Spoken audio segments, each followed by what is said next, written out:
மக்களே, big pass லைவ்ல கனியோட family வந்தாங்க. அதுல குறிப்பா சர்ப்ரைஸா விஜயை உள்ள அமைச்சிட்டு, ஒரு பக்கம் விஜய் வந்து எல்லாரும் எதிர்பார்த்துட்டு இருந்தது, Vijay versus Parvathi survivor class வேற மாதிரி இருக்கும் அப்படின்னு நினைச்சிட்டு இருந்தாங்க. பட் ஒரு சின்ன மொக்க தான் போட்டாங்க. அதை தாண்டி வந்து செஞ்சது யார் தெரியுமா? கனியை தான் விஜய் வந்து செஞ்சாங்க அப்படின்றது தான். But it was good for her அப்படின்ற வேணா நம்ம எடுத்துக்கலாம். அப்படி என்னெல்லாம் நடந்துச்சு அப்படின்றத பார்த்துருவோம். சேனலுக்கு போறதுக்கு முன்னாடி சப்ஸ்கிரைபும் லைக்கும் ஐப்பும் பண்ணிருங்க. இப்போ கண்டென்ட்டுக்குள்ள போயிடலாம். ஸோ ஃபர்ஸ்ட் என்னன்னா, ஒரு பக்கம் அந்த மியூசிக் போடுறாங்க, அந்த அம்மா பாட்டு போட்ட உடனே ஒரு பக்கம் கனிக்கு தெரிஞ்சிருக்கும் இது நமக்குத்தான் அப்படின்ற மாதிரி இருந்தது. அதை போட்ட உடனே பார்த்தீங்கன்னா அவங்க சில்ட்ரன் வராங்க, பார்க்குறாங்க. பார்த்த உடனே கனி வெகு வெகுன்னு வேறமா போயிட்டு ஆக்டிவிட்டி ரூம்ல டாஸ்க். அந்த டாஸ்க் சொல்லும் போதே கண்ணில் இருந்து தண்ணி மேல தண்ணியா ஊத்துது. எப்படி தண்ணி மேல தண்ணியா ஊத்துது. அப்புறம் பார்த்தீங்கன்னா பிஸ்கெட் 3 பிஸ்கெட் இருக்குங்க. டபுள் லேயர் பிஸ்கெட்டு, ஒரு பெரிய பிஸ்கெட்டு, அந்த பிரிட்டானியா பிஸ்கெட் இது ஐயோ பெரிய அந்த பெருசா ரவுண்டா இருக்குமேங்க அந்த பிஸ்கெட்டும், இன்னொன்று நார்மல் ஒரு பிஸ்கெட். Okay, good day. இந்த 3 பிஸ்கெட். அந்த 3 பிஸ்கெட் என்னன்னா இப்படி வைக்கணும் நெத்தி மேல, அப்படியே டிராவல் ஆகி வாயில வந்து டிராவல் ஆகணும். இதுதான் டாஸ்க். இதுல என்னன்னா இந்த டாஸ்க்கை பண்ண சொல்லும் போதே கனி வந்து ஒரு மாதிரி ஆயிட்டாங்க. இந்த டாஸ்க் பண்ணு அப்படின்னும் போதே கனி வந்து எமோஷன் ஓவர்லோட் ஆகுது இல்லையா, அதுல வந்து கொஞ்சம் ஃப்ரஸ்ட்ரேஷன் ஆயிட்டாங்க. பிஸ்கெட் இப்படி வச்சுட்டு டப்புன்றாங்க கீழே விழுது, டப்புன்றாங்க கீழே முட்டுறாங்க. ஸோ அது ஃபோக்கஸ் பண்ணுறது கரெக்ட். அப்புறம் பிக் பாஸ் ஆறுதல் படுத்தி, காம் டவுன் படுத்தி, பொறுமையாக சாப்பிடுங்கன்ற மாதிரி 2 பிஸ்கெட் சாப்பிட்டாங்க. அந்த பெரிய பிஸ்கெட்டும் குட் டேவும் சாப்பிட்டாங்க. கடைசியாக அந்த டபுள் லேயர் பிஸ்கெட் மட்டும் கொஞ்சம் டிலே ஆகிட்டே இருந்தது. அதுக்கப்புறம் அதை சாப்பிட்டு உள்ள வந்து கனி அவங்க அந்த 2 பெண்கள், அந்த பெண்களை வந்து மீட் பண்ணது வந்து நல்லா இருந்துச்சு. ஸோ நிறைய தடுமாற்றம் எனக்கு வீடியோலேயே இன்னும் இப்படி தடுமாற்றம் எனக்கு காலிலேருந்து ஒரு ஃப்ரஸ்ட்ரேஷனாக இருக்குங்க. சிஸ்டம் கோளார் ஆயிடுச்சு எல்லாம் இதுவான இந்த இதில் எனக்கு வார்த்தை கூட கரெக்டாக வரமாட்டேங்குது, அந்த நிலைமையில இருக்குது. சரி, அதை மட்டும் மன்னிச்சிடுங்க, ஏதாவது மிஸ் ஆகிருதா. இப்போ உள்ளே வராங்க, உள்ளே போயிட்டு அவங்களோட ஃபீலிங்ஸ் எக்ஸ்பிரஸ் பண்ணுறாங்க. இதெல்லாம் சாப்பிட்டுட்டு அவங்க பெட்ரூமில் போய் உட்காந்து பேசுகிறாங்க. அதில் ஒவ்வொருத்தரை பற்றி ஒரு சில விஷயங்கள் பார்த்தீங்கன்னா அரோராவை போய் கட்டி பிடிக்கிறாங்க. இதெல்லாம் நடக்குது.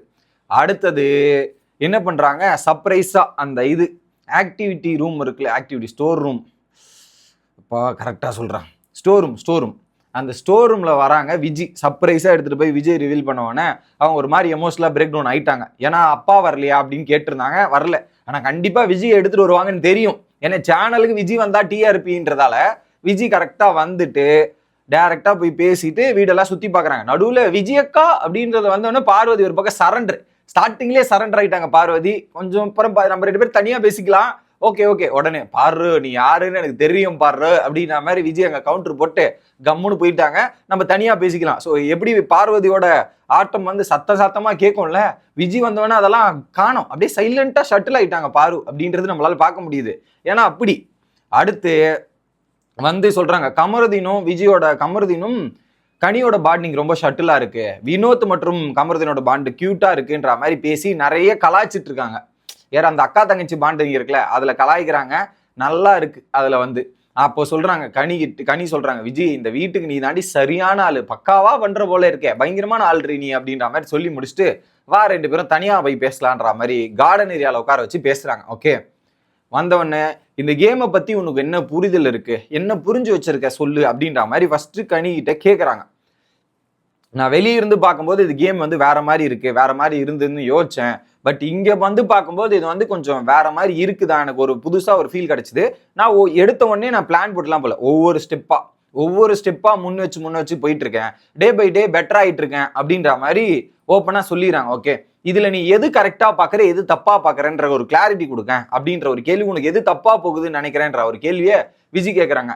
ரிலேஷன்ஷிப் போகுது அப்படின்னு சொல்றாங்க. அப்புறம் ஏன் அதை வைக்கிற, எப்படி அப்புறம் ஏன் வைக்கிற அப்படின்ற கேள்வி.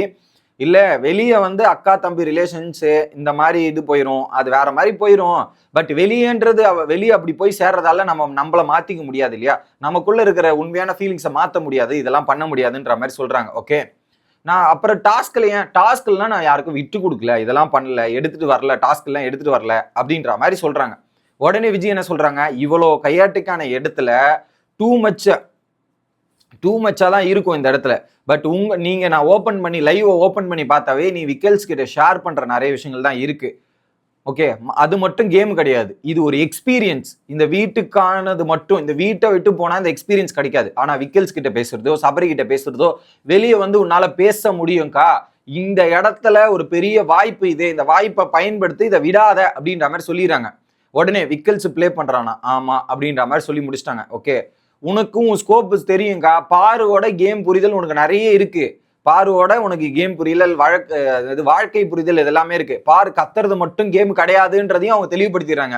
ஓப்பனா இதை விட ப்ரூட்டலா இருக்க முடியாது. கனிக்கு ப்ரூட்டலா சொன்னதுன்னா, நீ பேசுறது எதுவுமே 1 hour ஷோல வரமாட்டேங்குதுன்றத ப்ரூட்டலா சொல்லிட்டாங்க. எப்படி 1 hour ஷோலயே நீ பண்றது எதுவுமே வரல. ஸோ நல்லது மட்டும் எவ்வளவு நேரம் மக்களுக்கு காட்ட முடியும்? எப்படி நல்லது மட்டும் எவ்வளவு நாள் மக்களுக்கு காட்ட முடியும்? அதை மட்டும் காட்ட முடியாதுல்ல.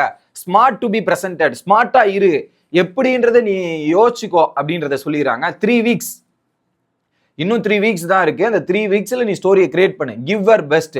யாருமே இல்லாம நீ கேம் பிளே பண்ணு. எப்படி யாருமே இல்லாம நீ கேம் பிளே பண்ணு, புல் டவுன் பண்ணிட்டு வா. ஸோ நீ அவேர்னஸா எங்க ஸ்டாப் பண்ண ஏது பண்ணுன்ற மாதிரி தெரியணும், அதுக்கேற்ற மாதிரி இரு அப்படின்ற மாதிரி சொல்றாங்க. ஓகே, உடனே இல்ல எல்லா பிளேசஸ்லயும் அவங்க கொடுக்குற கம்ஃபர்ட் ஜோன் நீ தான் அதை பயன்படுத்திக்கிற, அதுதான் இது, நீ இப்படிதான் இருக்க போற அப்படிதான் யோசிக்கிறேன்னா டைட்டிலை பற்றி யோசிக்காத, க்ளோஸ் ஆகி ஒன்றும் பிரச்சனை இல்லை, டைட்டில்லாம் தேவையில்ல, ஒண்ணுமே பரவாயில்ல, நீ அப்படி இருந்துட்டு வா, நீ என்ன ப்ரூவ் பண்ணுவோ பண்ணிக்கோ அப்படின்ற மாதிரி சொல்லிட்டாங்க. கனி என்னன்றது எனக்கு ப்ரூவ் பண்ணாங்க, அவ்வளவுதான். நீ அவங்களுக்காக விளையாடு, உனக்காக விளையாடு, உனக்காக கனி யாருன்றதுக்காக விளையாடு, கனிக்காக விளையாடு, அன்புலாம் வேண்டாம். எப்படி அன்புலாம் வேண்டாம். லாஸ்ட் 3 weeks வந்துச்சு, இதுக்கப்புறம் டிராமா இதெல்லாம் கிடையாது. டிடிஎஃப் விட்டு கொடுத்துடாத, டிடிஎஃப் விடாதன்றதை ஓப்பனா சொல்லி விடாத குமாரு அப்படின்னு சொல்லிடுறாங்க. ஓகே, நான் டாஸ்க்ல விட்டு கொடுத்ததெல்லாம் இல்லை அப்படின்ற மாதிரி சொல்லும்போது, இங்க பாரு, நீ ஒரு 5% பண்றனா இப்ப தனியா வந்து பண்ணீங்கன்னா 10 போலாம், 10ல இது போலாம். கான்சியஸா இரு, கான்சியஸா பண்ணு, கொஞ்சம் தள்ளி போ. அப்படி யாராவது என்ன கேட்டாங்கன்னா என் மேல பழிய போடு, பிரச்சனையே கிடையாது, என் மேல பழிய போடு அப்படின்றத ஓப்பனா சொல்லிட்டாங்க. ஸோ அதுக்கு நானே ஏத்துக்கிறேன். இங்க பாரு, நீ நினைச்சா இந்த வீட்டில் இருக்கிற எல்லாரையும் லெஃப்ட் ஹேண்ட்ல டீல் பண்ணலாம், உனக்காக எழுந்து ஸ்டாண்ட் பண்ணும். நீ போயிட்டு சாண்ட்ரா உட்காந்துட்டு இருக்காங்க, சாரி கேட்கும் போது நீ எழுந்து நிக்கிற, நீ அதை ஏன் பண்றேன்ற, அது பண்ண வேண்டிய அவசியமே கிடையாது. நீ அப்படி பெரிய மனசுன்னு காமிச்சு என்ன ப்ரூவ் பண்ண ட்ரை பண்ற, நல்லவனா இருக்க வேண்டாம் அப்படின்றத சொல்றாங்க. ஓகே, எனக்கு அப்பயே தெரிஞ்சது, யாரும் இந்த வீட்டில் இந்த டாஸ்க் அனௌன்ஸ் பண்ணவொன்னா உன்னை பார்த்து தாண்டி எனக்கு பயம், இந்த வீடே உன்னை பார்த்து தான் பயந்துட்டு இருக்கு, அந்த மாதிரி தான் இருக்கு அப்படின்னும் போது பிசிக்கல் எண்டூரன்ஸ், மைண்ட் எண்டூரன்ஸ் இதெல்லாம் வருது.